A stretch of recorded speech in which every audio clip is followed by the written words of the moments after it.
నాడు పేరేంటి? గరికపాటి డైవర్షన్.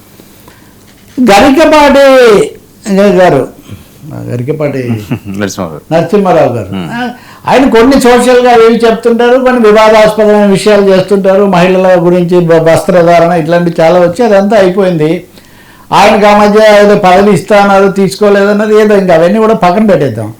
కానీ ఇది నిన్న ఆయన హఠాత్తుగా తమిళనాడు పేరు పెట్టినట్టుగా తెలుగునాడు అని పేరు పెట్టాలి, మార్చాలి నన్ను అడిగితే అసలు ఇదేమిటి, ఇవన్నీ కూడా ఉందా?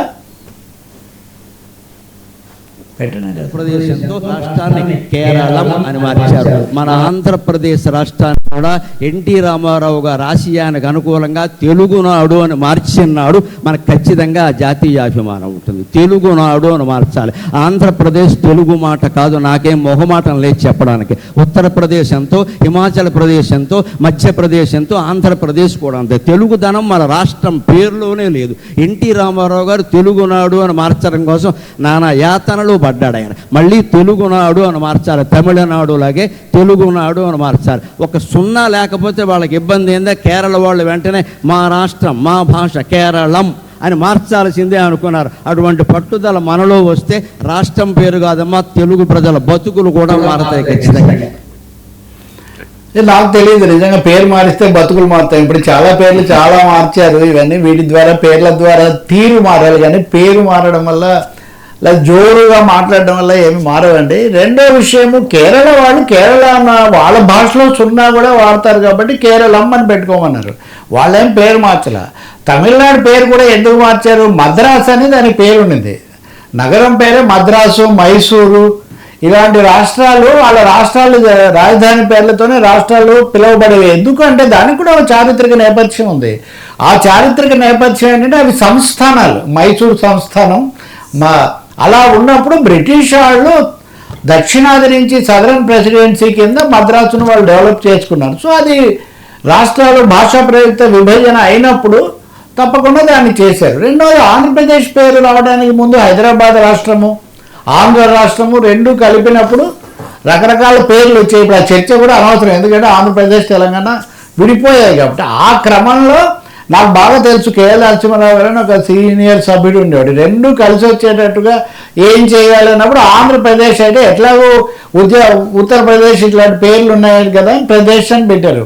పుచ్చలపల్లి సుందరయ్య గారు ఒకసారి నదీ జలాల సమస్య మీద పుస్తకం రాశారు. అది ఇప్పటికి కూడా అందుబాటులో ఉంటుంది. ఆంధ్రప్రదేశంలో నదీ జలాల సమస్య అని పేరు పెట్టమన్నాడు ఆయన.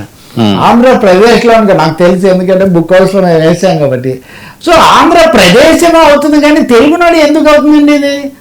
ఇప్పుడు ఆంధ్రుల గురించిన ప్రస్తావన మహాభారతంలో ఉందని, లేకపోతే మౌర్యుల కాలంలోనే వీళ్ళు ఇలాంటి ప్రస్తావన చేశారని, ఐతరేయ బ్రాహ్మణంలో ఉందని, ఇవన్నీ మనం చాలా వింటుంటాం. సో ఆంధ్ర పదం అన్నది పురాతనమైంది, అంతకుముందు నుంచి ఉంది. రెండవది, తెలుగు ఆంధ్ర, ఆంధ్ర అన్న పదం మీద తెలంగాణ ఆంధ్ర సమస్య ఉందేమో, కానీ తెలుగు అన్న పదం మీద ఏం లేదు కదా. కొంతమంది తెలుగు భాష వేరు, తెలంగాణ భాష వేరు అన్నప్పటికీ దాన్ని కూడా ఎక్కువ మంది ఆమోదించలేదు.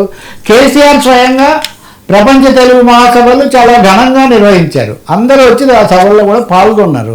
ఇప్పుడు మీరు తెలుగునాడు అనే ఆంధ్రప్రదేశ్కు మాత్రమే పెడితే తెలంగాణ ఏమవుతుంది? అంటే స్వయంగా తెలంగాణకు తెలుగునాడు ఇది ఒకటే అని చెప్తే, పశ్చిమ బెంగాల్ ఉందండి ఉదాహరణకు. బెంగాల్ తూర్పు బెంగాల్ను విడగొట్టినప్పుడు ఇది పశ్చిమ బెంగాల్ అయింది. బంగ్లాదేశ్గా వాళ్ళు పేరు మార్చుకున్న తర్వాత బెంగాల్లో కొంతమంది, ఇప్పుడు ఉన్నది ఒకటే కదా ఇండియాలో, కాబట్టి దీన్ని పశ్చిమ బెంగాల్ కాకుండా బెంగాల్ అని పెట్టేసుకుందామని సూచన చేస్తే, కాదు మన వాళ్ళు కొంతమంది అక్కడ కూడా ఉన్నారని తెలియడానికి ఇది పశ్చిమ బెంగాల్ అనే ఉండాలని ఒక వాదన వచ్చింది. సో ఇప్పటికీ అది పశ్చిమ బెంగాల్గా కొనసాగుతుంది.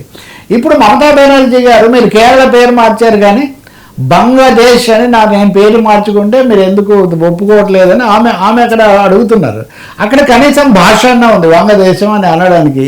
ఇక్కడ ఎందుకు ఈయన తెలుగునాడని దీని మీద ఇప్పుడు తీసుకొస్తున్నారు? తెలంగాణ ఆంధ్ర తెలుగు జాతి ఒకటి మనది, నిండుగా వెలుగు జాతి మనది. నిండుగా వెలుగు జాతి కాదు, రెండుగా వెలుగు జాతి అని నారాయణ రెడ్డి గారు చక్కదిద్దారు దాన్ని. కాబట్టి ఇప్పుడు లేనిపోని సమస్యలు తెలుగు పేరుతో 2 మాసాలు జరిగేవారు ఈ మధ్యకాలంలో.